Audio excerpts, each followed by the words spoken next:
আসসালামু আলাইকুম, কি অবস্থা সবার? আশা করি সবাই অনেক বেশি ভালো আছো। তো আমাদের ডিসিইউ কোশ্চেন ব্যাংক সলভ সিরিজে আজকে আমরা রাসায়নিক পরিবর্তন এবং পরিবেশ রসায়ন দুইটা নিয়ে আসলে কথা হবে। তো ধাপে ধাপে দুইটা আলাদা ভিডিও দেওয়া হবে তোমাদের। তো এটা হচ্ছে রাসায়নিক পরিবর্তন এবং আলাদা ক্লাসে তোমাদের পরিবেশ রসায়ন দেওয়া হবে। তো আমরা এখানে রাসায়নিক পরিবর্তন থেকে বিগত বছরে আসা প্রশ্নগুলা একদম কনসেপ্ট সহ দেখার চেষ্টা করব। তো আশা করা যায় যেই টাইপগুলো থেকে বিগত বছরে আসছে এই টাইপগুলাই ক্লাস করার পরে তুমি ইনশাআল্লাহ যদি পরীক্ষা আসে তুমি সলভ করে আসতে পারবা। ঠিক আছে? তো চলো কথা না বলে আমরা শুরু করি। আমাদের প্রথম যে প্রশ্নটা তুমি দেখতে পাচ্ছ এখানে কি দেওয়া আছে, আমাদের নিচের কোন অ্যাসিডগুলোর মধ্যে শক্তিশালী অ্যাসিড কোনগুলো? তো এই যে শক্তিশালী অ্যাসিড কোনগুলা, এই টাইপটা কিন্তু আসলে গুরুত্বপূর্ণ। এটা 24-25 আসা প্রশ্ন, 24-25 অলরেডি প্রশ্ন আসছে। তো দেখো এখানে আমাদের যে অ্যাসিডগুলো আছে, এই অ্যাসিডগুলো কি? এইগুলা মূলত আমাদের অক্সো অ্যাসিড। এগুলা কি? এগুলো হচ্ছে আমাদের অক্সো অ্যাসিড। দেখো এগুলা কি? দেখো অক্সিজেন আছে না, অক্সিজেন আছে না, তো এগুলো হচ্ছে আমাদের অক্সো অ্যাসিড। এগুলো হচ্ছে আমাদের অক্সো অ্যাসিড। তো অক্সো অ্যাসিডের ক্ষেত্রে আমরা দেখবো হচ্ছে কেন্দ্রীয় পরমাণু জারণ সংখ্যা। ঠিক আছে? কেন্দ্রীয় পরমাণুর জারণ সংখ্যা। তো জারণ সংখ্যা যার বেশি হবে, জারণ সংখ্যা যার বেশি হবে সেটা হবে সবচেয়ে বেশি সক্রিয়। যেটা জারণ সংখ্যা বেশি সেটা হচ্ছে সবচেয়ে বেশি সক্রিয়। কার ক্ষেত্রে? যেগুলো আমাদের অক্সো অ্যাসিড। দেখো এখানে নাইট্রিক অ্যাসিড আছে, পারক্লোরিক অ্যাসিড আছে। ঠিক আছে? এই অ্যাসিডগুলোর মধ্যে আমরা দেখব যে কেন্দ্রীয় পরমাণু এখানে নাইট্রোজেন কেন্দ্রীয় পরমাণু, এখানে ক্লোরিন কেন্দ্রীয় পরমাণু, এখানে আয়োডিন কেন্দ্রীয় পরমাণু, এখানে ফসফরাস কেন্দ্রীয় পরমাণু। তো দেখো আমাদের এ নাম্বার অপশনে যদি আমরা আসি, তো এ নাম্বার অপশনে কি দেওয়া আছে? HNO3। HNO3। তো এখানে প্রমাণ অবস্থায় দেখো হাইড্রোজেনের ক্ষেত্রে তুমি কি ধরবে? হাইড্রোজেনের ক্ষেত্রে +1 হচ্ছে জারণ সংখ্যা। ঠিক আছে? এবং আমাদের যে অক্সিজেন এটার ক্ষেত্রে হচ্ছে -2। ঠিক আছে? এই দুইটা জিনিস মাথায় রাখবা, আর কিছু না।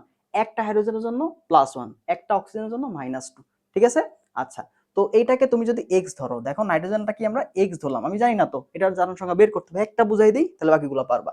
দেখো এখানে হাইড্রোজেনের ক্ষেত্রে কত? হাইড্রোজেনের ক্ষেত্রে 1। আচ্ছা 1 দিলাম, 1 প্লাস হাইড্রোজেন একটা আছে না, এই জন্য 1 একটা দিছি। নাইট্রোজেন আছে, তারপর কি? তাহলে এখানে +x, আমরা যেহেতু x ধরে নিছি। এরপরে আসো দেখো অক্সিজেনের ক্ষেত্রে আসো। তো অক্সিজেন এখানে কয়টা আছে? 3টা অক্সিজেন। কিন্তু কয়টা অক্সিজেন? 3টা অক্সিজেন। তো একটা অক্সিজেনের ক্ষেত্রে জারণ সংখ্যা কত? -2। তাহলে দেখো -2 হচ্ছে একটার জন্য, আর এখানে যে 3টা আছে 3 গুণ হয়ে যাবে। এবার এই টোটালটা একটা কি দেখো তো, এর সাথে কোনো চার্জ আছে? যদি টোটাল যে যৌগটা আছে ওই যৌগের ক্ষেত্রে তোমার যদি কোনো চার্জ থাকে তাহলে আমরা এই পাশে চার্জ লিখব। এটা কোনো চার্জ আছে না, এটা মুক্ত অবস্থায় আছে। তো মুক্ত অবস্থায় এই যে নাইট্রিক অ্যাসিড এটার জারণ সংখ্যা হবে কত? 0। মানে এগুলোর সমষ্টি কত হবে? 0।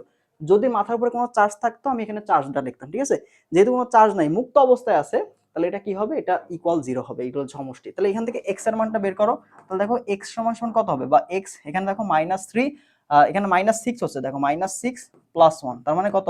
এখানে তুমি 0। তো দেখো x এর মানটা কত আসছে? এখানে -5 আসছে না? -5 পরে গেলে কি হবে? +5 হয়ে গেল, +5 হয়ে গেল।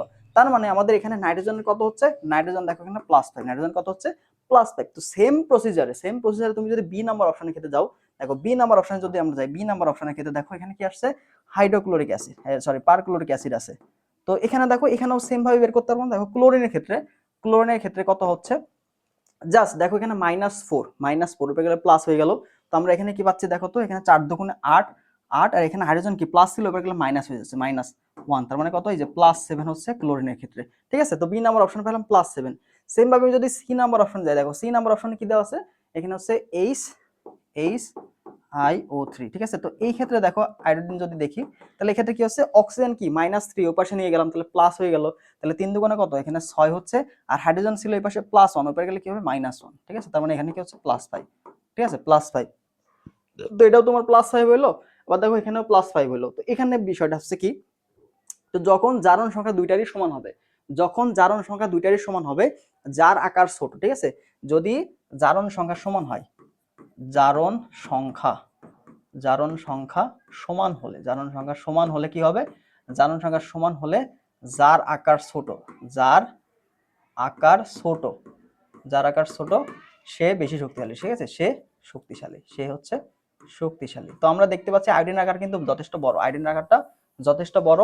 এখানে দেখো আয়োডিনের আকার থেকে আকারের যদি কথা বলি, তো আয়োডিনের ক্ষেত্রে আকারটা বড়। তাহলে আয়োডিনের আকার যদি বড় হয়, তার মানে এখানে আমাদের নাইট্রিক অ্যাসিডটা কি হবে?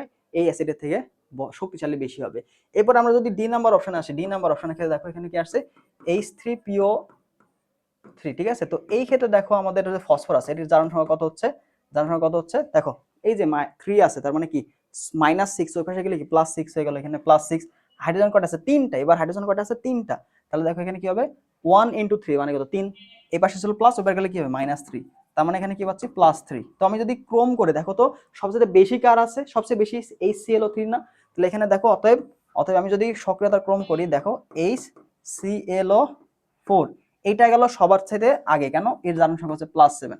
এরপরে যদি আসি আমি 7 থেকে কম কার আছে 5 আছে, কিন্তু কথা হলো 5 তো দুটারই আছে, এটাও +5 এটাও +5। তো দেখবো এটার কেন্দ্রীয় পরমাণু নাইট্রোজেন, এটার কেন্দ্রীয় পরমাণু আয়োডিন। তাহলে কোনটার আকার বড়? আয়োডিনের আকার বড়। তো যার আকার ছোট হবে, সেটা বেশি শক্তিশালী। তার মানে এখানে হবে তোমার কি নাইট্রিক অ্যাসিডটা আসবে, HNO3 নাইট্রিক অ্যাসিডটা আসবে, ঠিক আছে?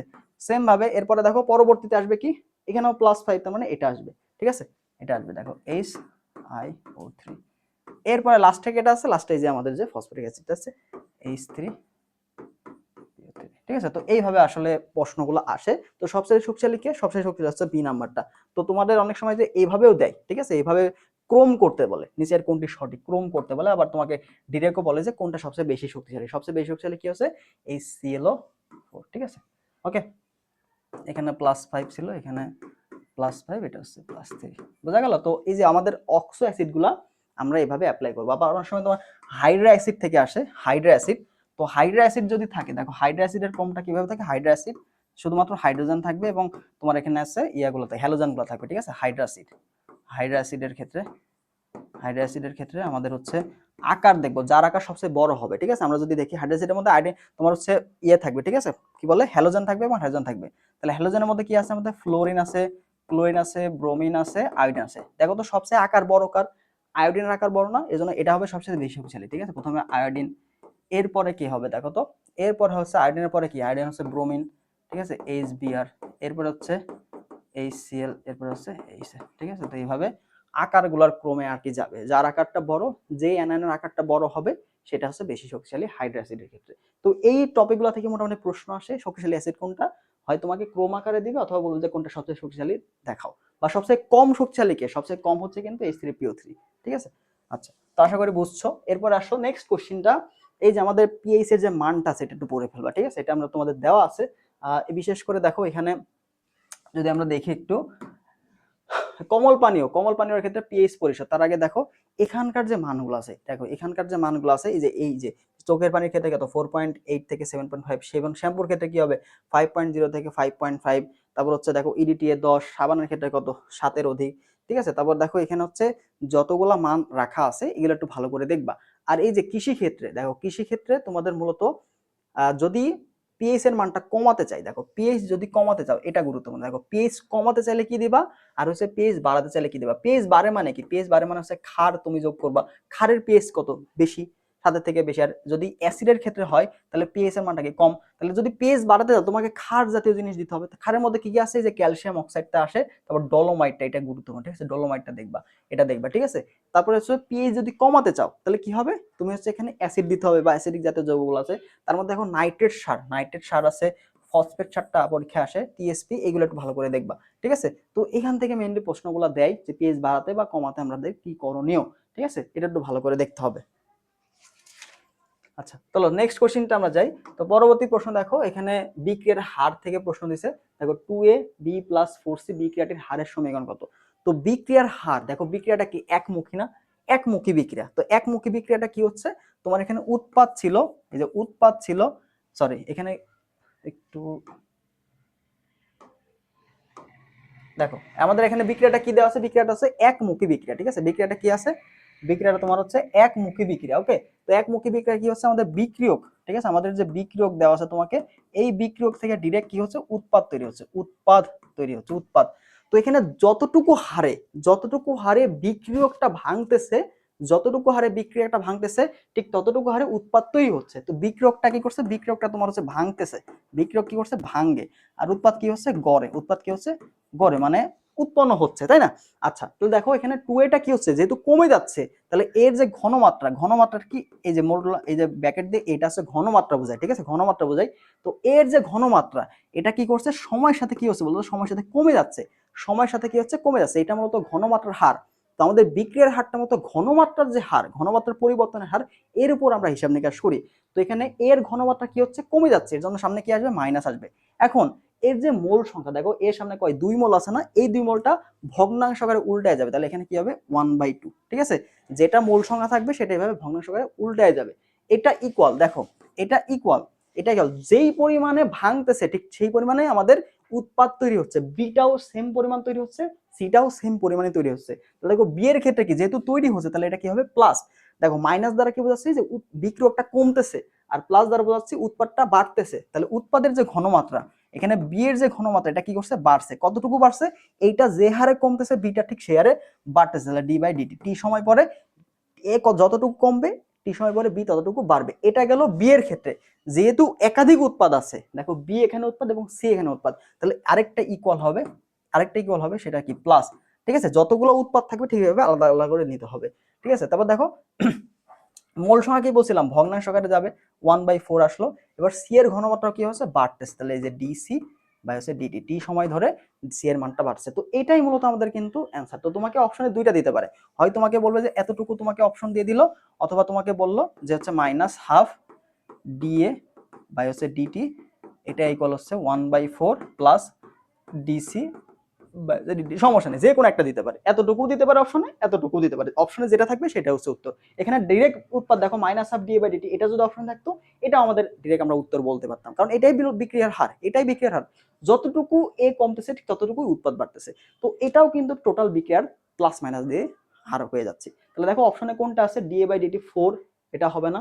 দেখো দেখো এটা 4 গুণ অবস্থায় হবে না, তাহলে 1/4 আসতে হবে, কারণ কি মোল সংখ্যাটা কি হবে 1 আকারে আসবে, 1 আকারে। তাহলে এই যে সি নাম্বারটা দেখো এখানে আমরা বলতে পারি রাইট অ্যান্সার, সি নাম্বারটা এখানে কারেক্ট অ্যান্সার। ঠিক আছে, আর অপশন যদি ডিবি বাই ডিটি থাকতো তাহলে আমরা দেখো -12 এখানে DA by DT equal to plus DB by DT, মানে বি দিয়েও তোমাকে দিতে পারে, সি দিয়েও দিতে পারে, কোনো সমস্যা নেই। যেহেতু অপশনগুলো সি দিয়ে, এজন্য আমরা কি সি এর যে অপশনটা এটা লিখছি। ওকে, আচ্ছা, তো আশা করি বিক্রিয়ার হারটা বুঝতে পারছো। আরেকটা প্রশ্ন আছে, বিগত বছর আসছিল, তো আমরা দেখবো আসলে এই প্রশ্নটা কই গেল।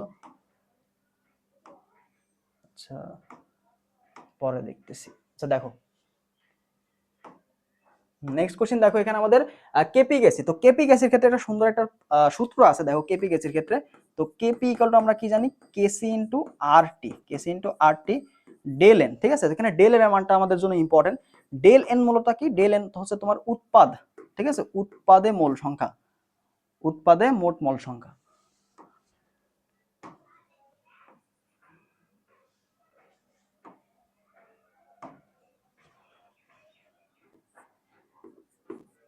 উৎপাদে মোট মোল, উৎপাদে মোট মোল মাইনাস হচ্ছে বিক্রিয়কে মোল সংখ্যা। ঠিক আছে, বিক্রিয়কে, বিক্রিয়কে মোল, বিক্রিয়কে মোল সংখ্যা। ঠিক আছে, এটা হচ্ছে আমাদের ডেল এন এর মানটা, এটা হচ্ছে ডেল এন এর মানটা।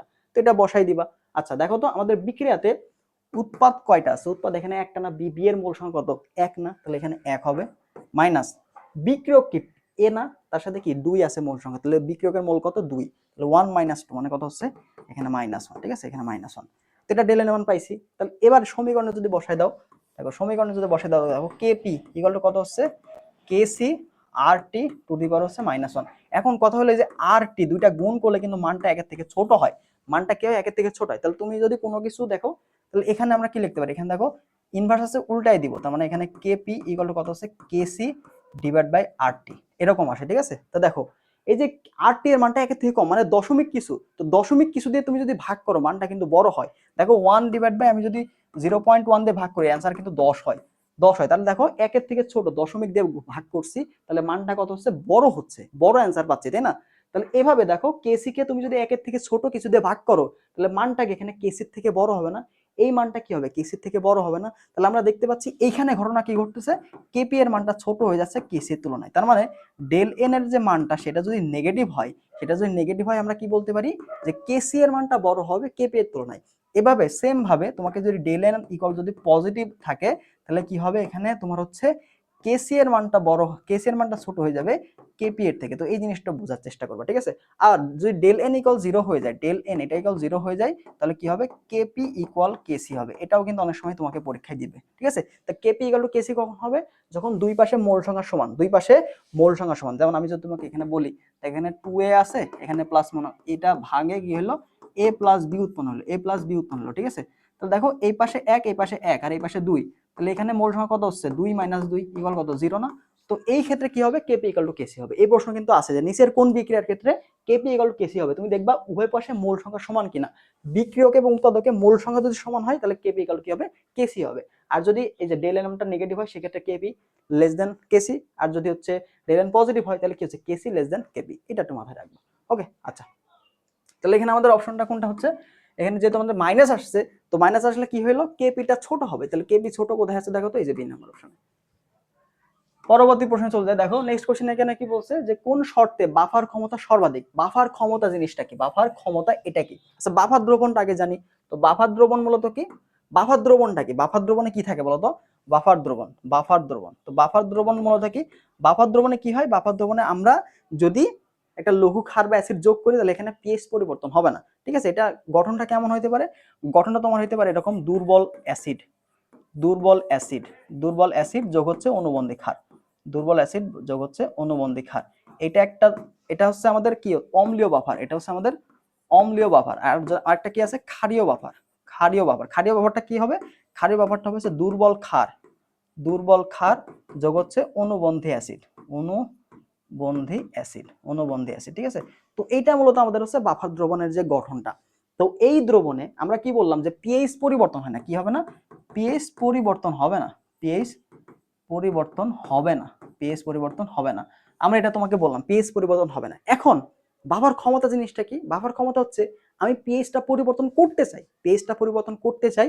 এবার পিএইচ এর মানটা 1 একক বাড়াইতে আমার যত মোল, যত মোল আমাদের এখানে, যেহেতু লঘু অ্যাসিড ক্ষার দিলে পিএইচ পরিবর্তন হবে না, তাহলে কি করতে হবে, তীব্র অ্যাসিড ক্ষার দিব, তীব্র অ্যাসিড ক্ষার দিব। ঠিক আছে, তাহলে ক্ষমতাটা কি হবে এখানে তোমার বাফার ক্ষমতা, বাফার ক্ষমতা, বাফার ক্ষমতাটা কি হবে, যত মোল, যত মোল তীব্র, যদি তোমার হচ্ছে এখানে অ্যাসিডিক হয়, বাফার দ্রবণটা যদি অ্যাসিডিক হয় তাহলে তীব্র অ্যাসিড দিব, আর যদি বাফার দ্রবণ আমাদের ক্ষারীয় হয় তাহলে কি হবে, তীব্র ক্ষার দিব। তাহলে যত মোল তীব্র অ্যাসিড, যত মোল তীব্র অ্যাসিড বা হচ্ছে ক্ষার, ক্ষার যোগ করলে, যোগ করলে পিএইচ, পিএইচ 1 একক, পিএইচ 1 একক বৃদ্ধি পায়। ঠিক আছে, মাথায় রাখো 1 একক বৃদ্ধি পায়, 1 একক বৃদ্ধি পায়, তাকে বাফার ক্ষমতা বলে, বাফার ক্ষমতা বলে। ঠিক আছে, এবার যদি তোমাকে সর্বাধিক বাফার ক্ষমতা বলে, সর্বাধিক, সর্বাধিক বাফার ক্ষমতা, সর্বাধিক বাফার ক্ষমতা, তো সর্বাধিক বাফার ক্ষমতার ক্ষেত্রে কি হয়েছে না, দেখো সর্বাধিক বাফার ক্ষমতার মধ্যে আমাদের দেখো এখানে কি আছে, দুর্বল অ্যাসিড ও ক্ষার আছে, বা এখানে লবণটাও তোমার, তোমাকে ক্ষারের পরিবর্তে তুমি এখানে সবল অ্যাসিডের লবণও দিতে পারো। ঠিক আছে, তো এখানে যেটা হয় দেখো, আমাদের হেন্ডারসন হ্যাজেলবার্গের যে সূত্র বাফার দ্রবণের ক্ষেত্রে, সেক্ষেত্রে পিএইচ এর যে সূত্র, পিএইচ এটা সমান আমরা কি জানি, পি অফ কে প্লাস হচ্ছে লগ, লগ তোমার হচ্ছে লবণ বা হচ্ছে অম্ল বা হচ্ছে অ্যাসিড বলতে পারি, দেখ ঘনমাত্রা। ঠিক আছে, তো সর্বাধিক যে বাফার ক্ষমতা, সর্বাধিক বাফার ক্ষমতার ক্ষেত্রে আমাদের যে লবণ, ঠিক আছে, লবণ ভাগ হচ্ছে এই যে অম্ল, লবণ ভাগ হচ্ছে অম্ল, এদের যে অনুপাত, এই অনুপাতটা হয়ে যায় 1। ঠিক আছে, সর্বাধিক বাফার ক্ষমতার ক্ষেত্রে লবণ এবং অম্ল এদের যে অনুপাতটা এটা হয়ে যায় 1। তাহলে এখানে যদি তুমি 1 বসাও, তাহলে দেখো এখানে যদি তুমি 1 বসাও তাহলে দেখো পি কে এ প্লাস দেখো লগ অফ কি হয়ে যায় 1 হয়ে যায়, তার মানে এটার মান 0 হয়ে যায়। তাহলে দেখো পিএইচ এটা সমান সমান কত পাবো, P of K, P of K. তো এটাই মূলত আমাদের সর্বাধিক বাফার দ্রবণের ক্ষেত্রে, সর্বাধিক বাফার দ্রবণের ক্ষেত্রে কি হবে, pH equal to P K A হয়। এরপরে আমাদের যদি এটা কি হলো, এটা হচ্ছে অম্লীয় বাফার দ্রবণ, এটা কি হচ্ছে, এটা হচ্ছে তোমার অম্লীয় বাফার দ্রবণ। এবার যদি ক্ষারীয় বাফার দ্রবণ হয়, যদি ক্ষারীয় হয়, তো ক্ষারীয়র ক্ষেত্রে কি হবে, পিওএইচ পাবো, পিওএইচ এটা সমান সমান কত, P of KB, P of KB plus এখানে দেখো আমাদের লগ অফ কি হবে, লবণ, লবণ আর এখানে কি হবে, ক্ষার। ঠিক আছে, তো এদের লবণ ও ক্ষারের অনুপাতটা কি হয়ে যায়, 1 হয়ে যায়। তো এই ক্ষেত্রে দেখো এখানে পি কেবি হবে, দেখো P of KB plus log of কত 1, তাহলে এর মানটা কত 0 হয়ে যায়। তাহলে তো পিএস ইকুয়াল টু কত হয়, পিএস ইকুয়াল টু পি কেবি এটা হবে। ঠিক আছে, তার মানে আমরা কি দেখলাম যে সর্বাধিক ক্ষমতা, সর্বাধিক বাফার, সর্বাধিক বাফার ক্ষমতার ক্ষেত্রে কি হবে, pH equal to P of K অথবা পিওএইচ ইকুয়াল টু হবে পি অফ কেবি। এই জিনিসটা মাথায় রাখবো। ঠিক আছে, বাফার ক্ষমতা দেখলাম, বাফার দ্রবণ কি, আশা করি একটু বুঝতে পারছো, টেনে দেখো হয়ে যাবে। তাহলে অ্যান্সার কত, অ্যান্সার হচ্ছে এ নাম্বারটা। ওকে, আচ্ছা নেক্সট কোশ্চেনে আসো। গলা ব্যথা হচ্ছে আমার। আচ্ছা দেখো এখানে ফেরিক ক্লোরাইড দেওয়া আছে, জলীয় দ্রবণ কত, জলীয় দ্রবণের পিএইচটা কেমন হবে, পিএইচটা অ্যাসিডিক হবে, মানে যে দ্রবণটা পাবো আমরা, যদি আমরা দেখো এখানে ফেরিক ক্লোরাইড, এই ফেরিক ক্লোরাইড কি করলাম, পানির সাথে যোগ করলাম, পানির সাথে বিক্রিয়া করলো, পানির সাথে বিক্রিয়া করে কি হলো, এখানে ক্ষার উৎপন্ন হলো, ক্ষার উৎপন্ন হলো। ঠিক আছে, এরপরে তোমার হচ্ছে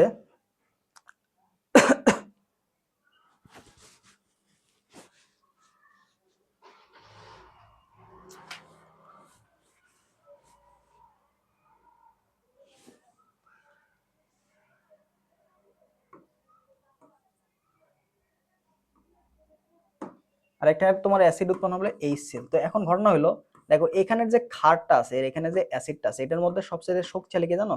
এই অ্যাসিডটা হচ্ছে বেশি শক্তিশালী, অ্যাসিড হচ্ছে বেশি শক্তিশালী। তো একটা দ্রবণের মধ্যে তুমি অ্যাসিড দিছো, ক্ষার দিছো, তো যেটা সবচেয়ে বেশি সবল, যেটা সবচেয়ে বেশি সবল বা বেশি শক্তিশালী ওইটার ধর্ম ওই দ্রবণটার মধ্যে থাকবে। তো এখানে যদি ক্ষার যেটা আছে এই ক্ষারটা যদি বেশি তোমার অ্যাসিডিক হইতো, সাপোজ মনে হয় একটা দ্রবণের মধ্যে এটা আছে পটাশিয়াম হাইড্রোক্সাইড আছে, পটাশিয়াম হাইড্রোক্সাইড প্লাস মনে হয় এখানে CH3COOH আছে, তো এটা কিন্তু দুর্বল, এটা কিন্তু দুর্বল, আর এটা হচ্ছে তোমার সবল, এটা হচ্ছে সবল। তো আমাদের যে দ্রবণটা, এই দ্রবণটা কেমন হবে বলতো? দ্রবণটা কিন্তু ক্ষারীয় হবে। দ্রবণটা কি হবে? ক্ষারীয় হবে। কেন? কারণ এখানে সবল যেটা ওইটা হচ্ছে ক্ষার, যেটা একটা দ্রবণের মধ্যে যেটা সবল ওইটার ধর্ম কিন্তু বিকশিত হবে। তাহলে যেহেতু এখানে আমাদের সবল কোনটা? হাইড্রোক্লোরিক অ্যাসিড, তাহলে এর যে দ্রবণটা এই দ্রবণটা কি হবে? দ্রবণটা হবে তোমার অ্যাসিডিক। দ্রবণটা কি হবে? অ্যাসিডিক। তো দ্রবণ যদি অ্যাসিডিক হয় তাহলে পিএইচ এর মানটা কত? অবশ্যই 7 থেকে ছোট। পিএইচ এর মানটা কি হবে? অবশ্যই 7 থেকে ছোট হবে। কারণ আমরা জানি কি অ্যাসিডের ক্ষেত্রে পিএইচ এর মানটা 7 থেকে ছোট এবং ক্ষারের ক্ষেত্রে অ্যাসিডের মান পিএইচ এর মানটা 7 থেকে বড়। তো এই জিনিসটা একটু খেয়াল রাখবা, ঠিক আছে? তাহলে বিক্রিয়াটা দেখাইলাম। তাহলে একটা দ্রবণের মধ্যে আমরা দেখব যে যে দ্রবণটা বা যে আমাদের দ্রাবকটা এখানে মূলত সবল কোনটা? অ্যাসিডটা সবল না হচ্ছে ক্ষারটা সবল? যদি অ্যাসিড সবল হয় তাহলে দ্রবণটা হবে অ্যাসিডিক, আর যদি ক্ষার সবল হয় তাহলে কি হবে? দ্রবণটা ক্ষারীয়। ওকে, তাহলে অ্যানসারটা কত দেখো তো? এই নাম্বারটা আমি বলতে পারি যেহেতু 7 থেকে ছোট দেখাচ্ছে। এর পরবর্তী নেক্সট কোশ্চেন দেখো এখানে কি বলছে, নিচের কোনটি বাফার দ্রবণ? তো বাফার দ্রবণের ক্ষেত্রে আমরা বলছিলাম, অলরেডি তোমাদের বলছিলাম যে কি হবে, যে একটা দুর্বল বাফার দ্রবণ মূলত কি, যে এমন একটা যৌগ বা এমন একটা দ্রবণ যেই দ্রবণে তুমি যদি দুর্বল অ্যাসিড বা ক্ষার যোগ করো সেক্ষেত্রে পিএইচটা পরিবর্তন হবে না, পিএইচটা পরিবর্তন হবে না। তো বাফার দ্রবণ হচ্ছে দুই প্রকার, একটা হচ্ছে আমাদের অম্লীয় বাফার দ্রবণ আর একটা হচ্ছে কি বলতো, একটা হচ্ছে ক্ষারীয় বাফার দ্রবণ, একটা হচ্ছে ক্ষারীয় বাফার দ্রবণ, ঠিক আছে? ক্ষারীয় বাফার দ্রবণ। তো অম্লীয়র ক্ষেত্রে কি থাকবে? অম্লীয়র ক্ষেত্রে মূলত তোমার কি থাকবে? দুর্বল অ্যাসিড থাকবে। কি থাকবে? দুর্বল অ্যাসিড থাকবে অথবা অনুবন্ধী ক্ষার থাকবে। কি থাকবে? অনুবন্ধী ক্ষার। তো অনুবন্ধী ক্ষার জিনিসটা কি? অনুবন্ধী ক্ষার হচ্ছে তুমি এখানে হাইড্রোজেন রিমুভ করবে, হাইড্রোজেন রিমুভ, একটা হাইড্রোজেন রিমুভ করলে আমরা কি পাবো? অনুবন্ধী ক্ষার পাবো বা ক্ষারক পাবো। এবার অনুবন্ধী অ্যাসিডটা কি? অ্যাসিড হচ্ছে হাইড্রোজেন যোগ করলে, হাইড্রোজেন কি করবা? যোগ করলে। একটা অ্যাসিডের সাথে তোমার একটা ক্ষার দেওয়া আছে, ক্ষারক দেওয়া আছে, ওটার যে নেগেটিভ মূলক ওর সাথে তুমি একটা হাইড্রোজেন যোগ করে দিবা, তাহলে তুমি কি পেয়ে যাবে? অনুবন্ধী অ্যাসিড পাবা। এটা একটু মাথায় রাখবা, অনুবন্ধী অ্যাসিড ক্ষার থেকে প্রশ্ন আসে। তো অনুবন্ধী অ্যাসিডটা কি? হাইড্রোজেন যোগ করব, আর অনুবন্ধী ক্ষার কি? হাইড্রোজেন বাদ দিব, ঠিক আছে? আচ্ছা, একটা দুর্বল অ্যাসিড, এটা হচ্ছে মেইন পয়েন্ট, এটা তোমাকে দুর্বল অ্যাসিড থাকতে হবে এবং ওই অ্যাসিডের একটা অনুবন্ধী ক্ষার, যেখানে যে অ্যাসিড নিছো ওই অ্যাসিডের অনুবন্ধী ক্ষারক অথবা এই অ্যাসিডের সাথে একটা সবল অ্যাসিড তুমি বিক্রিয়া করাবা, এই অ্যাসিডের সাথে একটা সবল অ্যাসিড বিক্রিয়া করাবা, বিক্রিয়া করার ফলে যে লবণটা তুমি পাচ্ছ, যে লবণটা পাচ্ছ, সাপোজ দেখো এখানে দেওয়া আছে CH3COOH, এটা কি? আমাদের দুর্বল অ্যাসিড, এটা হচ্ছে দুর্বল অ্যাসিড। এবার এই অ্যাসিডটা আমরা কি করলাম? এই অ্যাসিডটার সাথে সোডিয়াম হাইড্রোক্সাইড বিক্রি করেছি, দেখো CH3COOH এর সাথে কি করলাম? আমরা হচ্ছে সোডিয়াম হাইড্রোক্সাইডের বিক্রিয়া করলাম, সোডিয়াম হাইড্রোক্সাইডের বিক্রিয়া করলাম। তো এটা কিন্তু সবল, এটা কিন্তু আমাদের সবল ক্ষার, এটা হচ্ছে সবল ক্ষার। তো সবল ক্ষারের সাথে বিক্রিয়া করলো দুর্বল অ্যাসিডটা, করে যে লবণ তৈরি করলো, CH3COONA, এই যে লবণ পেলাম, এটা কি? সবল ক্ষারের লবণ। তাহলে এই যে দুর্বল অ্যাসিড, এই যে দুর্বল অ্যাসিড COOH, এই দুর্বল অ্যাসিড এবং এই দুর্বল অ্যাসিডটা সবল ক্ষারের সাথে বিক্রিয়া করে যে লবণ তৈরি করলো তার সমন্বয়ে যে দ্রবণটা পাচ্ছি ওইটা মূলত আমাদের বাফার দ্রবণ, ঠিক আছে? ওইটা মূলত আমাদের বাফার দ্রবণ। অথবা তুমি এখানে দেখো সবল অনুবন্ধী ক্ষারক বলছি, তাহলে অনুবন্ধী ক্ষারক মানে কি বলছিলাম? CH3COOH, ঠিক আছে? এই অনুবন্ধী বললে কি? অনুবন্ধী ক্ষারক বললে হাইড্রোজেন বাদ দিব, তাহলে হাইড্রোজেন বাদ দাও, তাহলে দেখো CH3COOH, এই যে মাইনাস, হাইড্রোজেন বাদলে কি? এখানে একটা মাইনাস মূলক আসবে। তো এইভাবেও থাকতে পারে, এনে এইভাবে থাকতে মানে লবণও থাকতে পারে, আবার কি অনুবন্ধী ক্ষারকও থাকতে পারে, অনুবন্ধী ক্ষারকও থাকতে পারে, ঠিক আছে? তাহলে অনুবন্ধী ক্ষারকও থাকতে পারে দুর্বল অ্যাসিডের সাথে, অথবা সবল অ্যাসিডের লবণটাও থাকতে পারে। এবার আসো আমাদের হচ্ছে বাফার, ক্ষারীয় বাফার দ্রবণের ক্ষেত্রে এই দুইটাই মাত্রা রাখবা। দেখেন এটাও কিন্তু অ্যাসিডিক, এটা হচ্ছে অ্যাসিডিক। দেখো H2PO4, এটা মূলত আমাদের দুর্বল অ্যাসিড, ঠিক আছে? দুর্বল অ্যাসিড। এবার আমরা কি বললাম? অ্যাসিডের সাথে কি থাকবে? এর হচ্ছে অনুবন্ধী ক্ষারক, তাহলে এর সাথে একটা হাইড্রোজেন বাদ দাও, তাহলে কি থাকলো? HPO4, ঠিক আছে? ক্লিয়ার? তাহলে অনুবন্ধী ক্ষারক থাকতে পারে অথবা কি সবল অ্যাসিডের লবণ, যেমন CH3COONA। মাস্ট দুর্বল অ্যাসিড থাকবে, মাস্ট দুর্বল অ্যাসিড থাকবে, সেটা হচ্ছে আমাদের অম্লীয় বাফার দ্রবণ। এবার আসো ক্ষারীয় বাফার দ্রবণ। তো ক্ষারীয় বাফার দ্রবণে কি থাকবে? দুর্বল ক্ষার। দুর্বল ক্ষার কোনগুলা? দেখো এখানে Na2CO, সোডিয়াম কার্বনেট, এটা একটা দুর্বল ক্ষার। অ্যামোনিয়াম হাইড্রোক্সাইড, এটা কিন্তু গুরুত্বপূর্ণ, এটা আসছে পরীক্ষায়। অ্যামোনিয়াম হাইড্রোক্সাইডটা এটা মাথায় রাখবা। তো অ্যামোনিয়াম হাইড্রোক্সাইড এবং হচ্ছে সোডিয়াম কার্বনেট, এটা কি দুর্বল ক্ষারক। যে দুর্বল ক্ষারক, তাহলে এটা কি হবে? একটা বাফার দ্রবণ পাবো। তো এই যে দুর্বল ক্ষারক, তার সাথে কি অনুবন্ধী অ্যাসিড। অ্যাসিড মানে কি বললাম? হাইড্রোজেন যোগ করব। তাহলে এখানকার নেগেটিভ পার্ট কোনটা দেখো তো? CO3 না?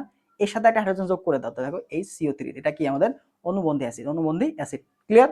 অনুবন্ধী অ্যাসিড পেলাম। আচ্ছা, এরপর আসো NHO।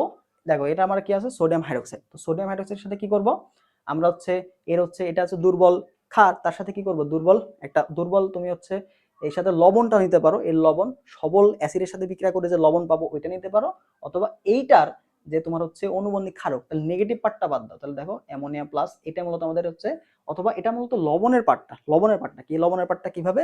দেখো এখানে সোডিয়াম হাইড্রোক্সাইড, সোডিয়াম হাইড্রোক্সাইড এর সাথে তুমি হাইড্রোক্লোরিক অ্যাসিড বিক্রিয়া করো, তাহলে তোমার এখানে উৎপন্ন হয়ে যাবে অ্যামোনিয়াম ক্লোরাইড প্লাস দেখো H2O। তাহলে অ্যামোনিয়াম ক্লোরাইডের যে পজিটিভ পার্টটা, এটা মূলত এখানে নেওয়া আছে, ঠিক আছে? তো অনেক সময় তোমাকে এভাবে দেওয়া থাকতে পারে। দেখো এটা না দিয়ে তোমার যদি এমন থাকে NH4 অ্যামোনিয়াম হাইড্রোক্সাইড প্লাস যদি অ্যামোনিয়াম ক্লোরাইডও থাকে, অ্যামোনিয়াম ক্লোরাইড থাকে, এটাও কিন্তু বাফার দ্রবণ হবে। কেন?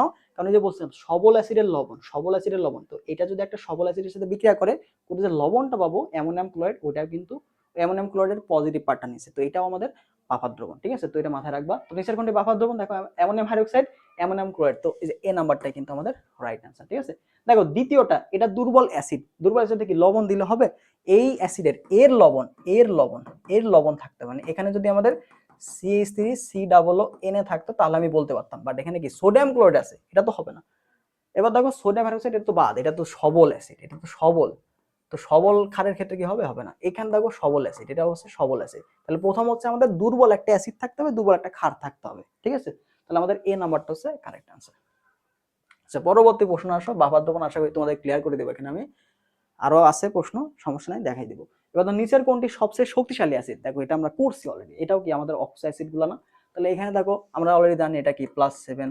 তারপর দেখো এখানে হচ্ছে হাইড্রোক্লোরিক অ্যাসিড, ঠিক আছে? এখানে দেখো হাইড্রোক্লোরিক অ্যাসিডের ক্ষেত্রে আমরা দেখছিলাম নরমালি যদি তুমি দেখো এখানে ক্লোরিনের ক্ষেত্রে এখানে জাস্ট কত হচ্ছে? এখানে জাস্ট এখানে +1।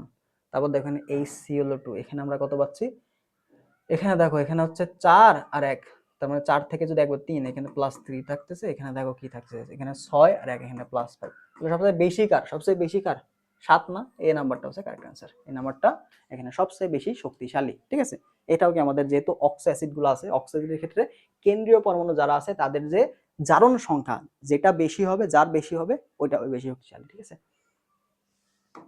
এরপর দেখো আমাদের পিএইচ বের করার যে প্রশ্নটা, এটা খুবই গুরুত্বপূর্ণ। দেখো কি দেখো সবগুলো মনোপ্রোটিক। মনোপ্রোটিক মানে কি? দেখো একটা হাইড্রোক্সাইল এর সাথে একটাই আছে, একটা, এটা মনোপ্রোটিক বা মনোহাইড্রোক্সিল। দেখো 0.001 পটাশিয়াম হাইড্রোক্সাইডের পিএইচ কত, ঠিক আছে? তাহলে এই ক্ষেত্রে পিএইচ বের করতে বলে তোমার, যেহেতু ক্ষার, এই ক্ষারের ক্ষেত্রে কি পাবো বলো তো? ক্ষারের ক্ষেত্রে কি পাবো? ক্ষারের ক্ষেত্রে আমরা পাবো হচ্ছে পিওএইচ, বাট আমরা জানি যে পিওএইচ প্লাস মনে করো এখানে পিএইচ, এটা সমান কত? এটা সমান আমরা জানি যে 14, এটা সমান কত হবে? এটা সমান আমরা 14 হবে। তাহলে এখান থেকে তুমি যদি পিএইচ বের করতে চাও তাহলে কি করতে হবে? তোমাকে 14 থেকে পিওএইচ বাদ দিতে হবে, কারণ তুমি ক্ষার থেকে পিওএইচ বের করতে পারবে, ডাইরেক্ট পিএইচ বের করতে পারবে না। তাহলে তোমাকে পিএইচ বের করতে হবে। দেখো পিওএইচ মানে কি? পিওএইচ মানে হচ্ছে মাইনাস লগ অফ হাইড্রোক্সিল আয়নের ঘনমাত্রা, হাইড্রোক্সিল আয়নের ঘনমাত্রা। তো এখানে হাইড্রোক্সিল আয়নের ঘনমাত্রা কত আছে? দেখো 0.01 মোল, 0.01 মোল পটাশিয়াম হাইড্রোক্সাইডের এখানে হাইড্রোক্সিল আয়নের ঘনমাত্রা কত হবে? যেহেতু হাইড্রোক্সিল একটাই আছে এর জন্য কি এটা সাথে গুণ 1 হবে, তার মানে 0.001 মোলার, ঠিক আছে? এটা, অথবা তুমি চাইলে এটাকে 1 × 10⁻³ মোল এটাও লিখতে পারো, ঠিক আছে? তাহলে এই মানটা এখানে বসাই দাও। তাহলে দেখো এখানে মাইনাস লগ অফ 1 × 10⁻³ তো লগের যে নিয়ম সেটা আমরা কি জানি? যে পাওয়ার যেটা আছে সামনে চলে আসে।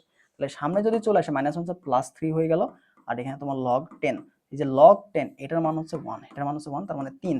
পিএস মান কত পাইলাম? 3 পাইলাম। পিএস কত পাইলাম? পিওএইচ কত পাইলাম? 3 পাইলাম, ঠিক আছে?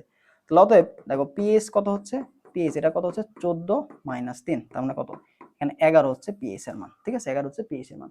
তো অ্যানসার কত? যে বি নাম্বারটা কারেক্ট অ্যানসার। তো এইভাবে তোমার যদি একটা ক্ষার দেওয়া থাকে সেখান থেকে তুমি সহজে পিএইচটা বের করতে পারবা, বাট তোমাকে আগে কি করতে হবে? পিওএইচ বের করতে হবে। পিওএইচ মানে কি? মাইনাস লগ অফ হাইড্রোক্সিল আয়নের ঘনমাত্রা। নেক্সট কোশ্চেন দেখো, এখানে 90°C তাপমাত্রাতে বিশুদ্ধ পানিতে তোমাকে হাইড্রোনিয়াম আয়নের ঘনমাত্রা দেওয়া আছে, ঠিক আছে। এই তাপমাত্রায় KW এর মান কত? হাইড্রোনিয়াম KW মানে কি বলতো? পানির সাম্যাঙ্ক বা সাম্যদ্রব্যকে KW আয়নিক গুণফল। পানির থেকে পানি, এই যে পানি যদি তোমার হচ্ছে ভেঙে যায় তাহলে এখানে তোমার হাইড্রোনিয়াম আয়ন উৎপন্ন হয় আর তোমার হচ্ছে হাইড্রোক্সিল আয়ন উৎপন্ন হয়, ঠিক আছে। তো এখানে তো সমমোলার, এটাও 1 মোলার এটাও 1 মোলার, মানে কি সমমোলার তৈরি হয়। এটা যতটুকু তৈরি হবে এটাও ঠিক ততটুকুই তৈরি হবে, এটা মাথায় রাখতে হবে, ঠিক আছে। KW মূলত কি এদের আয়নিক গুণফল, তাহলে H3O এটার গুণফল গুণ হচ্ছে হাইড্রোক্সিল আয়নের গুণফল, ঘনমাত্রার গুণফল, ঠিক আছে, ঘনমাত্রার গুণফল। তো যেহেতু এখানে আমরা দেখতে পাচ্ছি সমমোলার, এটা কি হচ্ছে সমমোলার, সমমোলার মানে কি ঘনমাত্রা সেম থাকবে। তো যেহেতু তোমাকে অলরেডি এখানে বলছে কি দেখো তো H3O প্লাস, এটার ঘনমাত্রা তোমাকে দেওয়া আছে কত? 10⁻⁶ তো এটা তোমার হচ্ছে কি হবে? হাইড্রোক্সিল আয়নের ঘনমাত্রাও হবে, কারণ কি উৎপন্ন হয় কি সমমোলার, এটা যতটুকু উৎপন্ন হয়েছে হাইড্রোক্সিল আয়নটা ঠিক ততটুকুই এখানে উৎপন্ন হচ্ছে, তাহলে হাইড্রোক্সিল আয়নের ঘনমাত্রা এখানে কি 10⁻⁶ হবে। তাহলে এখানে দেখো মান বসায় দাও, 10⁻⁶।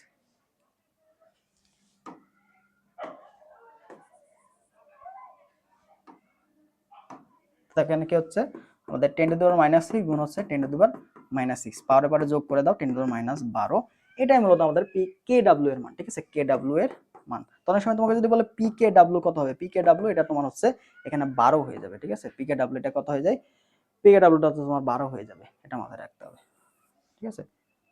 তো এইভাবে খুব সহজেই তোমার কিন্তু ভ্যালুগুলো PKW অথবা যদি KW চাই এভাবে বের করতে। KW হচ্ছে তুমি 10⁻12, এটা হবে উত্তর, ওকে।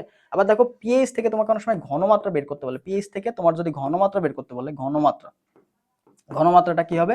দেখো ঘনমাত্রা পিএইচ থেকে কি হাইড্রোজেন আয়নের ঘনমাত্রা পাবো না? হাইড্রোজেন আয়নের ঘনমাত্রাটা হবে 10⁻⁻, ঠিক আছে। সাপোজ পিএইচ তোমার কত? পিএইচ তোমার হচ্ছে এখানে 3, তাহলে এখানে হাইড্রোজেনের ঘনমাত্রা কত হবে? হাইড্রোজেনের ঘনমাত্রা হবে 10⁻⁻3, এটা মাথায় রাখবা, ঠিক আছে, -3, ওকে। সেম ভাবে যে KW থেকে PKW বললে এভাবে বের করতে হয়। এটা হচ্ছে বি নাম্বারটা কারেক্ট অ্যান্সার। নেক্সট কোশ্চেনে আসো, এখানে বলছে দেখো নিচের কোনটি বন্ধন শক্তি সবচেয়ে বেশি? তো বন্ধন শক্তি মূলত কি? যাকে ভাঙতে আমার বেশি শক্তি দিতে হবে, ঠিক আছে, যাকে ভাঙতে আমার সবচেয়ে বেশি শক্তি লাগবে সেটা মূলত তার বন্ধন শক্তি তত বেশি।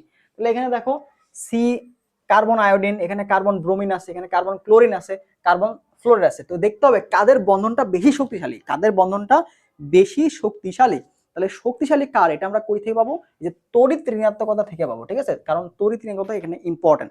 তো হ্যালোজেন সমূহের মধ্যে সবচেয়ে বেশি তড়িৎ ঋণাত্মক হচ্ছে আমাদের ফ্লোরিন যেটা আছে, এই ফ্লোরিনটা কিন্তু সবচেয়ে বেশি শক্তি তড়িৎ ঋণাত্মক। আমরা জানি তড়িৎ ঋণাত্মক ক্ষেত্রে ফ্লোরিন হবে আগে, তারপর ক্লোরিন, তারপর হচ্ছে ব্রোমিন, তারপর হচ্ছে আয়োডিন, ঠিক আছে।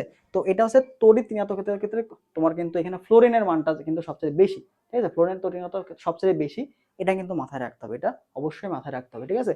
তাহলে যদি তাই হয় তাহলে আমরা দেখতে পাচ্ছি আমাদের সিএফ যেটা, এটা সবচেয়ে বেশি সমযোজী, সবচেয়ে বেশি সমযোজী যৌগ, মানে সবচেয়ে শক্তিশালী সমযোজী যৌগ। তাহলে এটা ভাঙতে আমার কি বেশি শক্তি দেওয়া লাগবে, বেশি শক্তি দেওয়া লাগবে। তাহলে অ্যান্সারটা কথা হচ্ছে সিএফ যে বন্ড আছে এটা ভাঙতে আমাদের সবচেয়ে বেশি শক্তি লাগবে। তাহলে এটা হচ্ছে শক্তিশালী, এটা হচ্ছে শক্তিশালী এবং এটা ভাঙতে সবচেয়ে বেশি শক্তি লাগবে, ওকে।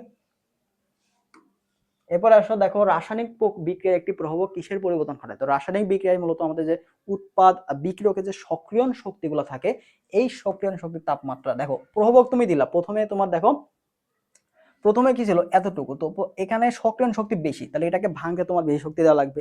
এবার আমি একটা প্রভাবক দিলাম, দেওয়ার পরে কি হলো? সক্রিয়ণ শক্তি দেখো নিচে নেমে আসছে, সক্রিয়ণ শক্তি কি হলো?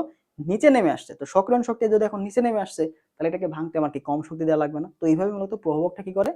বিক্রিয়ার হার বৃদ্ধির সাথে আসলে সম্পর্ক নাই, কিন্তু এর কি করে সক্রিয়ণ যে শক্তি এটার হ্রাস বৃদ্ধি করাইতে পারে, ঠিক আছে, এটার হ্রাস বৃদ্ধি করাইতে পারে। তাহলে এটা কি সক্রিয়ণ শক্তি হ্রাস বৃদ্ধি করায় বিক্রিয়ার হারটা এখানে একটা প্রভাব বিস্তার করে, ঠিক আছে। তো মাথায় রাখবা যে রাসায়নিক বিক্রিয়া একটা প্রভাবক কি করে? সক্রিয়ণ শক্তির যে মানটা সেটা কিন্তু এখানে তোমার পরিবর্তন ঘটায়। এবার দেখো 0.01 মোলার সোডিয়াম হাইড্রোক্সাইডের পিএইচ কত? সেম ম্যাথ, তাহলে পিএইচ বের করতে বলছে, তাহলে আমাদের আগে কাজ কি?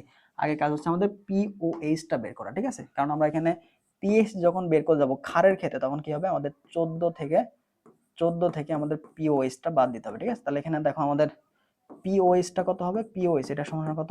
মাইনাস লগ এখানে ঘনমাত্রা, হাইড্রোক্সিল আয়নের ঘনমাত্রা। তো আমাদের হাইড্রোক্সিল আয়নের ঘনমাত্রা কত? এটাও কি দেখো তো, একটা হাইড্রোক্সিল আছে না, তাহলে এখানে 0.01, এটাই হচ্ছে আলটিমেটলি আমাদের উত্তর। তাহলে এটাকে তুমি 10⁻⁻2 লিখতে পারো, তাহলে মাইনাস লগ এখানে দেখো কি আসছে? 10⁻²। তো মাইনাস এখানে সামনে চলে আসলো, মাইনাস +2, এখানে তোমার লগ 10, লগ 10 এর মান কত? 1, তাহলে 2 হচ্ছে তোমার পিওএইচ, 2 হচ্ছে কত?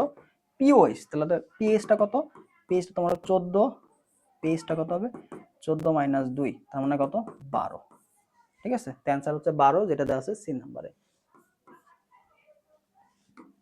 এরপরে দেখো কোনটি এ থেকে বি বিক্রিয়ার হার নির্দেশ করে। তো আমরা কি দেখছিলাম, উৎপাদ আর বিক্রিয়ক মাথায় রাখতে হবে। দেখো বিক্রিয়ক কোনটা, এ না, তাহলে এর যে ঘনমাত্রা টি সময় কি করছে, বাড়ছে না কমছে, বিক্রিয়কের ঘনমাত্রা বাড়ে না কমে, অবশ্যই কমে, তাহলে এটা কি হবে মাইনাস, ইকুয়াল প্লাস উৎপাদটা বাড়ে, তাহলে এটা কি হবে ডিবি বাই ডিডি। তাহলে দেখো কোন অপশনে এই মানটা দেওয়া আছে, দেখো মাইনাস ডিএ বাই ডিটি কোথায় আছে, যে DA by DT minus B number, এটা আছে आंसर।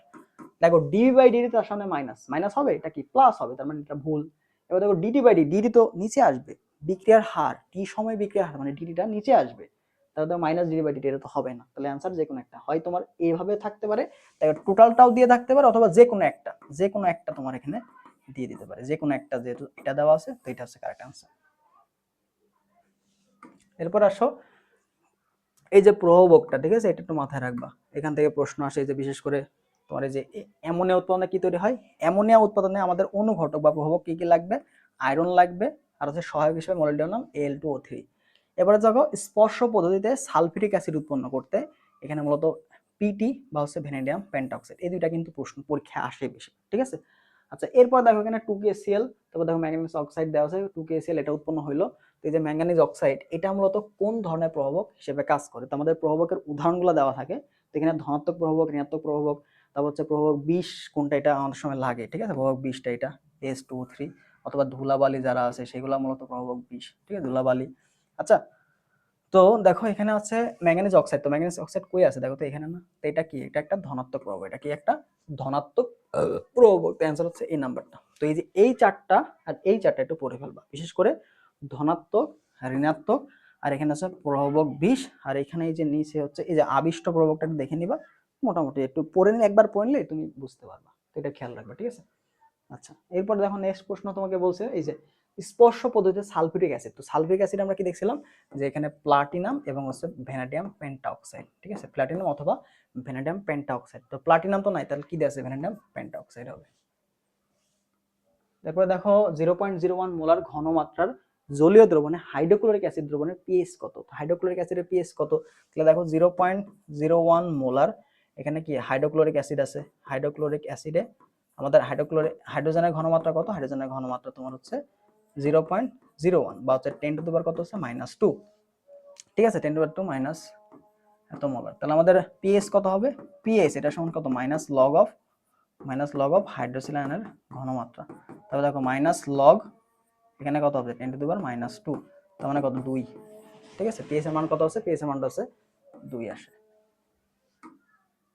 এরপরে দেখো তাপহারী বিক্রিয়ার ক্ষেত্রে, তাপহারী বিক্রিয়া, তো তাপহারী বিক্রিয়া মানে কি, এখানে তাপটা নাই, তাপ নাই, তাহলে তাপ হারিতে আমরা কি করব, দেখো তাপ হারিতে আমরা কি করব, তাপ দিব, আর তাপ উৎপাদিতে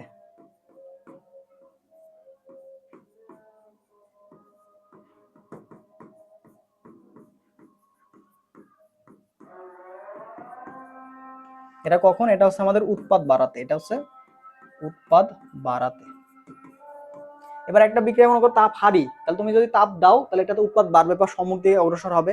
এবার এটা তাপ উৎপাদী বিক্রিয়া, তুমি যদি তাপ হ্রাস করো তাহলে সেটা উৎপাদ বাড়বে। এবার এই যে তাপ উৎপাদী বিক্রিয়াতে তুমি যদি তাপ দাও, তাপ উৎপাদী বিক্রিয়াতে তাপ দিলে কি হবে, তাপ দিলে পশ্চাৎমুখী হয়ে যাবে, বিক্রিয়াটা কি হয়ে যাবে, পশ্চাৎমুখী হয়ে যাবে,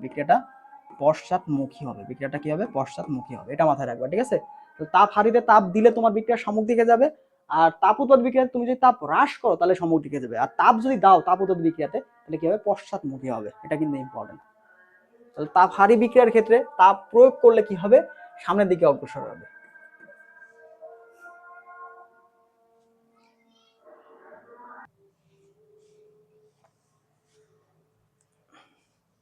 দেখো এখান থেকে আমাদের সাম্যাবস্থার আরেক কিছু প্রশ্ন আছে, সেটা হচ্ছে চাপের প্রভাব, ঠিক আছে, এটা খুবই গুরুত্বপূর্ণ।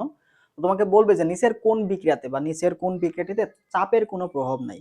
তো যদি দেখো যে ডেলেন এর মানটা 0, তো ডেলেনটাকে আমরা অলরেডি দেখছি যে উৎপাদকের যে মোল সংখ্যা এবং আমাদের যে বিক্রয়কের মোল সংখ্যা সেটা যদি সমান হয় সেক্ষেত্রে ডেলেন এর মানটা কি 0 হয়ে যায়, তাই না। দেখো এখানে মোল সংখ্যা কত, 1 1 2, আর এখানে কত, এখানেও দেখো 2 মোল, তাই না। তো যদি মোল সংখ্যাটা সমান হয়ে যায়, বিক্রিয়ক এবং উৎপাদকের মোল সংখ্যা যদি সমান হয়ে যায়, সেক্ষেত্রে চাপের কোনো প্রভাব নাই। এরকম প্রশ্ন তোমাকে দিবে যে নিচের কোন বিক্রিয়াতে চাপের কোনো প্রভাব নাই সাম্যাবস্থায়, অবশ্যই সাম্যাবস্থায়। আচ্ছা, এরপরে উপরেরটাতে আসো, দেখো এখানে মোল কত, এখানে টোটাল মোল সংখ্যা কত 2 মোল, এখানে কত হচ্ছে 2 মোল, আর এখানে কত হচ্ছে 3 মোল। তো যেদিকে মোল সংখ্যা কম, যেদিকে তুমি যদি চাপ দাও, যদি তুমি চাপ দাও তাহলে যেদিকে মোল সংখ্যা কম সেদিকে যাবে। তুমি এখানে চাপ দিলে তাহলে এই বিক্রিয়া কোন দিকে যাবে বলতো, বিক্রিয়া যাবে হচ্ছে এদিকে, এটা হচ্ছে পশ্চাৎমুখী মানে পিছনের দিকে আসবে। তো তুমি যদি এখানে চাপ দাও তাহলে এ আর বি উৎপন্ন হবে। এবার তুমি যদি চাপ হ্রাস করো তাহলে সি উৎপন্ন হবে, ঠিক আছে। এর জন্য দেখো চাপ যদি কমাও তাহলে উৎপাদ বাড়বে, উৎপাদ কি হবে বাড়বে, বা সম্মুখমুখী হবে, কি হবে সম্মুখমুখী হবে, সম্মুখবর্তী হবে, সম্মুখমুখী বা সম্মুখবর্তী, ঠিক আছে। তাহলে যেদিকে চাপ কম, যেদিকে মোল সংখ্যা কম ওইদিকে চাপ দিলে তোমার বিক্রিয়াটা যাবে। আর তুমি যদি চাপ কমায় দাও তাহলে যেদিকে মোল সংখ্যাটা বেশি ওই দিকে যাবে বিক্রিয়া, ঠিক আছে।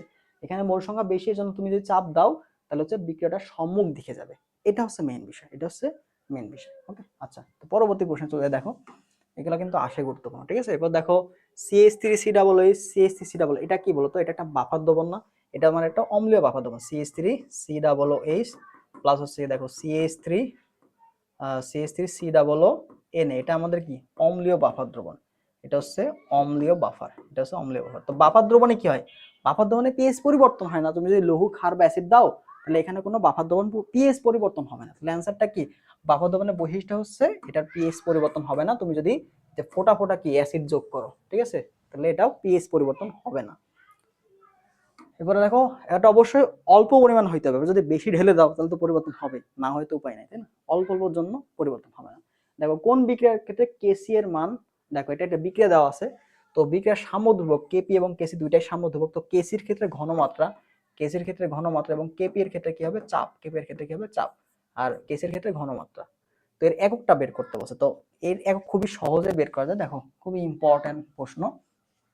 তো কেসি এর যে একক, কেসি এর যে একক, এককটা মূলত কি, এককটা হচ্ছে ঘনমাত্রা একক কি, মোল না, মোল পার লিটার, মোল পার লিটার, এটা হচ্ছে ঘনমাত্রা। এর উপর আছে ডেল এন, এর উপর আছে ডেল এন। তো তোমরা যদি ডেল এন জানো, ডেল এনটা কি বলতো, বিক্রিয়কের ঘনমাত্রা, ডেল এন এটা সমান সমান জানো, তাই না। এটা হচ্ছে উৎপাদের মোল, উৎপাদের মোল সংখ্যা মাইনাস হচ্ছে বিক্রিয়কের, বিক্রিয়কের মোল সংখ্যা, তাই না। তাহলে এখানে দেখো এ নাম্বার অপশন যদি আমরা আসি, এ নাম্বার অপশনের ক্ষেত্রে দেখো, এ নাম্বার অপশনের ক্ষেত্রে আমাদের নিচের, আচ্ছা বের করতে বলছে ঘনমাত্রা -1, এটা কার ক্ষেত্রে, এটা কার ক্ষেত্রে হবে, কোন অপশনের ক্ষেত্রে হবে। তো এ নাম্বার অপশনের ক্ষেত্রে যদি আমরা আসি, ডেল এন এটা সমান কত, দেখো এই পাশে 1 যোগ 1 তার মানে 2, এই পাশে 2, তার মানে এখানে 0 হয়ে যাচ্ছে, যেহেতু দুই পাশে সমান। তাহলে এখানে ঘনমাত্রা কত, এখানে তোমার এককটা কত হবে, মোল পার লিটার ইনভার্স 1, এটার উপর কত 0, ঠিক আছে, তার মানে 1 হবে। এটা গেল। এবার বি নাম্বার অপশনের ক্ষেত্রে আসো, তো বি নাম্বার অপশনের ক্ষেত্রে আসে, দেখো এখানে কয় মোল আছে, আগে উৎপাদে যাবা, তো ডেল এন এটা সমান কত, উৎপাদের ক্ষেত্রে আসে, উৎপাদে কত 2, 2, বিক্রয় কত 1 আর 3 কত 4, তার মানে কত এখানে -2। তাহলে এখানে এককটা কত হচ্ছে, মোল পার লিটার ইনভার্স 1, তারপর হচ্ছে -2। তো এটা আমাদের তো অপশন অপশন আছে তোমার -1 আনতে হবে, ঠিক আছে, -1 কোন অপশনের জন্য। এবার হচ্ছে সি নাম্বার অপশনের ক্ষেত্রে ডেল এন এটা কত হবে, দেখো এই পাশে কত 1 আর এই পাশে কত 2, 1 - মানে কত -1। তাহলে এখানে দেখো আমাদের কি হচ্ছে ঘনমাত্রা, ঘনমাত্রা পাওয়ার কত -1। তো এই যে ঘনমাত্রা পাওয়ার -1 এটা কোন অপশনের জন্য সঠিক, এটা হচ্ছে সি নাম্বার অপশনের জন্য সঠিক। তো এইভাবে আমাদের এই যে কেপি বা কেসির একক তোমাকে বের করতে দিতে পারে। নিচের কোন বিক্রিয়ার ক্ষেত্রে কেসি এর একক কত, ঠিক আছে। এবার তোমাকে যদি কেপি এর কথা বলতো, কেপি, তো কেপি এর ক্ষেত্রে কি হয়তো অ্যাটম, কেপি এর ক্ষেত্রে কি হতো অ্যাটম, চাপের একক, পাওয়ার হচ্ছে ডেলেন, ঠিক আছে, কেপি এর কথা বললে। তো চলো পরবর্তী প্রশ্নে চলে যাই। তো দেখো এখানে 0.0 মোলার সালফিউরিক অ্যাসিড, এটা কিন্তু ইম্পর্টেন্ট একটা প্রশ্ন। দেখো এখানে কি বলছে 0.01, 0.005 সালফিউরিক অ্যাসিডে, দেখো তো হাইড্রোজেন কয়টা আছে, এখানে দুইটা কিন্তু হাইড্রোজেন আছে, দুইটা হাইড্রোজেন আছে। তো যতগুলো হাইড্রোজেন তার সাথে কিন্তু ঘনমাত্রা গুণ হবে, ঠিক আছে। এ তোমার হচ্ছে হাইড্রোজেনের ঘনমাত্রা, এর ঘনমাত্রা, এর ঘনমাত্রা, ঘনমাত্রা কত হবে, দেখো তো টোটাল হাইড্রোজেন কয়টা আছে, দুইটা না, তো এটার সাথে 2 গুণ হবে, এটার সাথে কি হবে 2 গুণ হবে, 2 গুণন 0.005, তার মানে 10 হয়ে যায় এখানে তোমার 0.0, এখানে তোমার হচ্ছে 1 হয়ে যাবে, ঠিক আছে, 10 দুগুণে 10 হয়ে যাবে, এখানে তোমার 1 চলে আসবে, 0.01। তো এটা গেল। তাহলে অতএব দেখো পিএস কত হবে, পিএস এটা সমান কত, -log 0.01, তার মানে কত হচ্ছে -log 10⁻², এটা হবে তোমার 2, ঠিক আছে, অ্যান্সার কত 2, যেটা সি নাম্বারে তোমার দেওয়া আছে।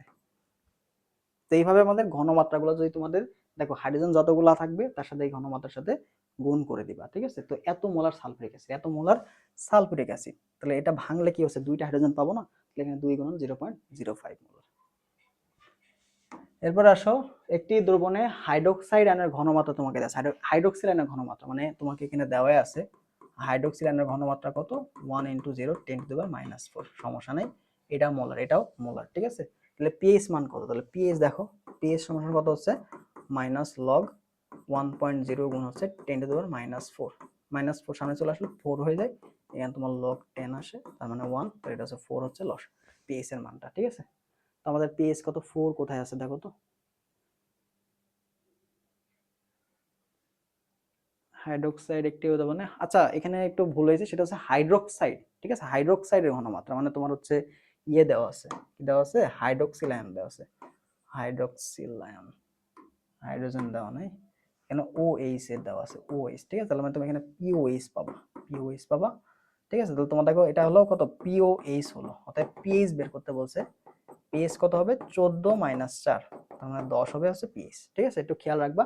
হাইড্রোক্সাইড আয়ন মানে হচ্ছে তোমার OH এর মান দেওয়া আছে, ঠিক আছে, OH এর মান দেওয়া আছে, তো OH থেকে আমরা কি পাবো, POH পাবো, তো মাইনাস লগ OH এর ঘনমাত্রা বসাই দিছি, আর এখানে তাহলে ঠিক আছে, তো এইভাবে করতে হবে, তাহলে অ্যান্সারটা কত, যে বি নাম্বারটা। প্রশ্নটা ভালো করে পড়ে দেন অ্যাপ্রোচ করবা। এরপরে দেখো কোন পরিবর্তনটি তাপ উৎপাদ বিক্রিয়া, তো তাপ উৎপাদ বিক্রিয়ার এই যে উদাহরণগুলো একটু মাথায় রাখবা, ঠিক আছে, তাপ উৎপাদ বিক্রিয়া কারা, এখানে দেখো এই যে উদাহরণগুলো দেওয়া আছে, এটা একটু দেখে নিবা, H2O2 এর সাথে দেখো পারঅক্সাইড উৎপন্ন হয়েছে, ঠিক আছে, তারপরে দেখো এগুলা পানি উৎপন্ন হয়েছে, এই পানি উৎপন্ন H2O এটা কিন্তু তাপ উৎপাদ বিক্রিয়া, কার্বন ডাইঅক্সাইড উৎপন্ন হয়েছে, এটাও তাপ উৎপাদ বিক্রিয়া, কার্বনের সাথে অক্সিজেন বিক্রিয়া করলে কি তাপ উৎপন্ন হয়, এটা তো জানি।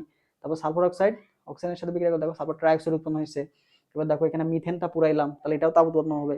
তারপর দেখো এখানে হচ্ছে অ্যামোনিয়া উৎপন্ন হয়েছে, এটাও তাপ উৎপাদ বিক্রিয়া, তো এটা থেকে অনেক সময় আসে যে অ্যামোনিয়া উৎপন্ন হয়েছে, এটা মূলত তাপ উৎপাদ বিক্রিয়া, তো এখানে একটু ভালো করে দেখবা, ঠিক আছে, যে এই নাম্বার অপশনটা H2 উৎপন্ন হয়েছে না, এটা কিন্তু আমাদের তাপ উৎপাদ বিক্রিয়া। নেক্সটে আসো, এখানে তোমার বলছে কেপি এর একক কোনটা, যে কেপি এর একক, তো কেপি এর একক কি দেখছিলাম, কেপি এর একক বের করতে বলছে, সেই ক্ষেত্রে আমরা কি পাবো, অ্যাটম তার পাওয়ার হচ্ছে ডেলেন, তো এখানে ডেলেনটা কত, ডেলেন উৎপাদের ঘনমাত্রা কত 2 মাইনাস বিক্রয়ের ঘনমাত্রা কত 1 আর 3 4, তার মানে কত হচ্ছে -2, অতএব এককটা কত হচ্ছে অ্যাটমসফিয়ার -2, এটা দেওয়া আছে তোমার হচ্ছে ডি নাম্বারে, ঠিক আছে। তাহলে কেপি এবং কেসি এর এককগুলো আমরা দেখলাম, অর্থাৎ এখানকার যতগুলো টাইপটা আছে এগুলো কিন্তু এই বছর আসার সম্ভাবনা অনেক বেশি, তো এই টাইপগুলো আমি সর্বোচ্চ বোঝার চেষ্টা করছি, হয়তো লেন্থ একটু বড় হয়ে যাচ্ছে, তোমাদের জন্য হেল্পফুল হবে ক্লাসটা। পরবর্তীতে আসো, এখানে কোনটি বাফার দ্রবণ নয়, কোনটি বাফার দ্রবণ নয়, সেম প্রশ্ন আমরা একটু আগে সলভ করছি, কোনটি বাফার দ্রবণ নয়, বাফার দ্রবণ নয়, তাহলে কেন নয় হবে, দেখো এখানে এটা হচ্ছে বাফার দ্রবণ, আমরা দেখতে পাচ্ছি, দেখো এটা দুর্বল অ্যাসিড, তার হচ্ছে সবল অ্যাসিডের সাথে বিক্রিয়া করে যে লবণ পাচ্ছি এটা। এবার দেখো অ্যামোনিয়াম হাইড্রোক্সাইড, অ্যামোনিয়াম ক্লোরাইড, এটাও অ্যাসিড, কারণ এটা দুর্বল ক্ষার, তার সাথে তার হচ্ছে লবণ, সবল অ্যাসিড বিক্রিয়া করে, হাইড্রোক্লোরিক অ্যাসিড বিক্রিয়া করে যে লবণ পাইছিলাম ওইটা, তাহলে বি নাম্বারটা হচ্ছে। এবার দেখো এই এটাও কিন্তু আমাদের দুর্বল ক্ষার, এটাও দুর্বল অ্যাসিড, তার হচ্ছে দুর্বল অ্যাসিডের লবণ, তার মানে এটাও আমাদের সবল, এটাও আমাদের কি বাফার দ্রবণ। সোডিয়াম ক্লোরাইড, ভাই সোডিয়াম ক্লোরাইড তো হবেই না, সোডিয়াম ক্লোরাইড হবে, সোডিয়াম ক্লোরাইডটা কি, সোডিয়াম মূলত এই সোডিয়াম ক্লোরাইড উৎপন্ন হইতে বলতো সোডিয়াম হাইড্রোক্সাইডের সাথে এবং হাইড্রোক্লোরিক অ্যাসিড দুইটাই সবল, দুইটা সবল অ্যাসিডের সাথে দুইটা সবল, একটা সবল অ্যাসিড একটা সবল ক্ষার বিক্রিয়া করে যে লবণ, ওটা কি বাফার দ্রবণ হবে, কখনোই হবে না, কখনোই হবে না, তাহলে ডি নাম্বারটা রং, ডি নাম্বারটা বাফার দ্রবণ হবে না, বাকি তিনটাই কিন্তু বাফার দ্রবণ, বাকি তিনটাই বাফার দ্রবণ, ঠিক আছে, এটা মাথায় রাখবা। এই যে প্রকারভেদটা ইম্পর্টেন্ট, তো এটা হচ্ছে ক্ষারীয়, এটা হচ্ছে ক্ষারীয়, আর এই দুইটা হচ্ছে অম্লীয়, এই দুইটা হচ্ছে অম্লীয়।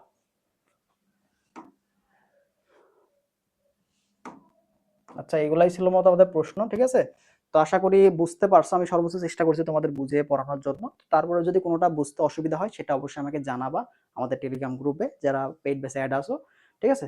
আচ্ছা ভালো থাকো সবাই, আল্লাহ হাফেজ।